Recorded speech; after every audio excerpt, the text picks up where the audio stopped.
Oilaviy ajrimlar. Bugun bizni bu mavzu juda ham o'ylantiryapti. Ayniqsa yosh oilalarning tez oila qurib sevgi muhabbatda birdaniga ajrashib ketayotganligi hammamizni o'ylantirib qo'yyapti. Muammo nimada? Men ko'p yillik tajribalarim asosida o'rganib chiqdim. Muammo birgina jinsiy munosabatlarni bilmaslikda.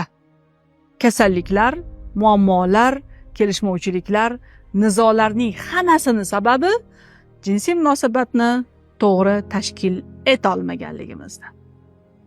Va men ko'p yillik tajribalarim, konsultatsiyalarimdan olingan natijalar, yoshlarni birma-bir so'rab o'rganganlarim, yarashgan oilalardagi yarashuv mexanizmlari qanaqa qilib yarashib ketishdi, hammasini uyg'unlashgan holda 25-avgust kuni jinsiy munosabatlar psixologiyasi mavzuga e'tibor qarating.